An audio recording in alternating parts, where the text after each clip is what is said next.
Helikopter tempur beserta 5 marinir Amerika hilang.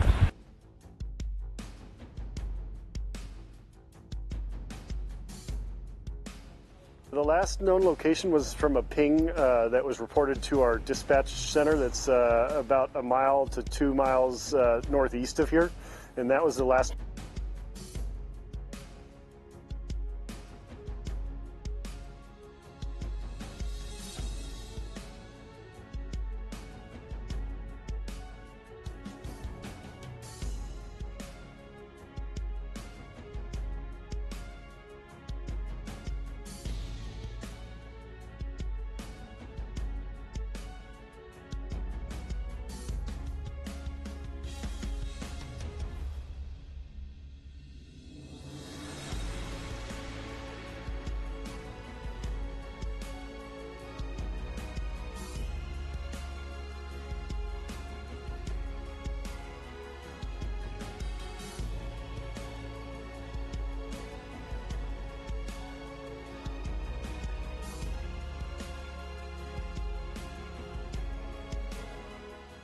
Helikopter CH-53S Super Stallion dilaporkan terlambat datang ke pangkalan udara Korps Marinir Marimer hari Selasa setelah terbang di pangkalan udara Cheers di dekat Las Vegas menuju Miramar di San Diego. Menurut ABC News, helikopter tempur tersebut akhirnya ditemukan pada Rabu pagi di California Selatan, namun 5 marinir Amerika yang menaiki helikopter itu belum ditemukan.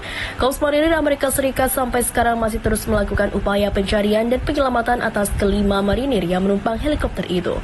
Presiden Amerika Serikat Joe Biden sudah memberi pengarahan terkait situasi yang sedang terjadi ini, kata juru bicara Gedung Putih Karine Jean-Pierre. Sementara itu, Koordinator Strategis Dewan Keamanan Nasional Amerika John Kirby mengatakan, kami mengawasi insiden ini dengan sesama dan kami mengharapkan yang terbaik. Sebelumnya, sebuah helikopter Angkatan Laut Amerika Serikat MH-60R Seahawk juga dikabarkan jatuh saat menjalankan misi di Teluk San Diego pada 11 Januari lalu. Helikopter ini merupakan bagian dari kapal induk USS Nimitz dan jatuh saat membawa 6 awak, namun Angkatan Laut Amerika mengabarkan kelima awak helikopter selamat.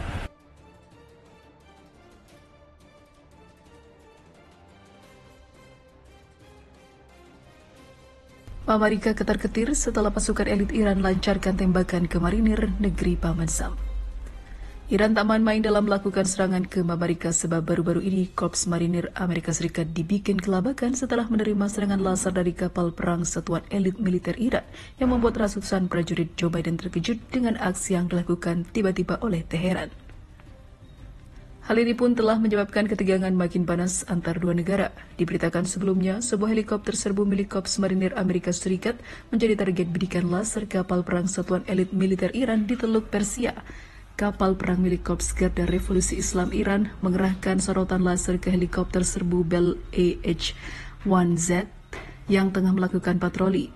Aksi unit satuan elit Iran ini sontak menuai kecaman dari militer Amerika Serikat. Juru bicara Komandan Pusat Angkatan Laut Amerika Serikat, Navshen, Komandan Kolonel Rick Zernitzer mengkonfirmasi insiden tersebut. Dalam pernyataannya, Komando Pusat Angkatan Laut Amerika Serikat menyebut aksi kapal perang Iran sebagai provokasi yang tidak bertanggung jawab.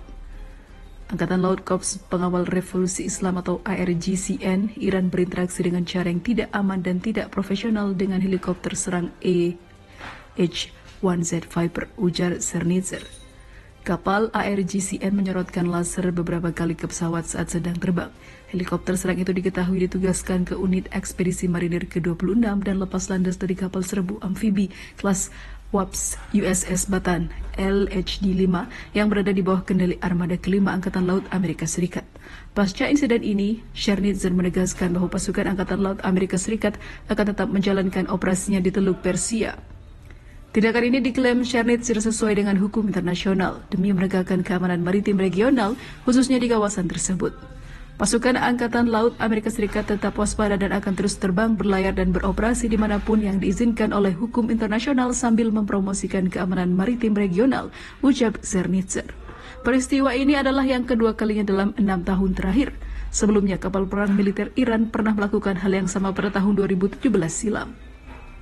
Saat itu 3 kapal perang Korps Garda Revolusi Islam Iran juga menyorotkan laser terhadap helikopter marinir Amerika Serikat yang terbang dari USS Batan di perairan Selat Hormuz.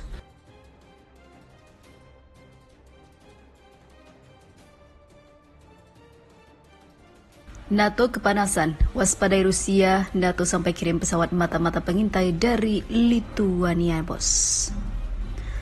Waspadai Rusia, NATO sampai kirim pesawat pengintai dari Lituania ke pasukan militer Rusia karena ketegangan antar Rusia dan juga seluruh negara Eropa semakin memanas. Khususnya NATO, maka dari itu para pasukan NATO pun berpencar hingga terbang dari Lituania untuk memata-matai beruang merah. Hal ini membuat desas-desus Perang Dunia III bukan hanya sekedar isu, namun Rusia secara terbuka memang tengah berperang dengan NATO, bukan hanya Ukraina. Diberitakan sebelumnya, NATO mengumumkan mengirimkan pesawat pengintai sistem peringatan dan juga kontrol lintas udara atau AWACS atau dibaca AWACS ke Lituania. Ini dilakukan untuk melakukan pemantauan terhadap aktivitas militer Rusia yang berdekatan dengan perbatasan aliansi tersebut. Pesawat pertama dari 2 pesawat tiba di pangkalan udara Šiauliai pada hari Kamis.